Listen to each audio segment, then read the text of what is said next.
Okay, mga kaibigan, magandang hapon. Nandito tayo sa May Kawayan. So, hanap tayo ng mabibigyan.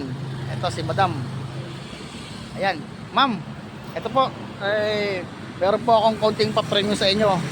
Ano po ang gusto niyo dyan makuha? Ma'am, ano po ang gusto niyo makuha dyan? Para sa'yo, bigas. So, meron tayong bigas, meron tayong 1.5, meron tayong dilata, meron asukal. So ang gagawin mo lang, ma'am, so bubunot ka lang dito. Sana makuha mo yung bigas. May pangalan yan. Sige ma'am, buksan niyo po. Ito si ma'am, taga May Kawayan, napadaan lang dito. Ayan, bubunot siya. Ayan, pakisara ma'am. Muna. Ayan. Ma'am, ano po yung nabunot nyo?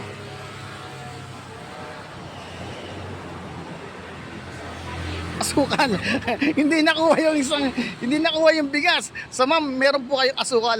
Malaking tulong po yan sa inyo. Ano po? Maraming salamat ma'am. Ito ma'am. Salamat po. Okay. Okay ma'am, sandali lang.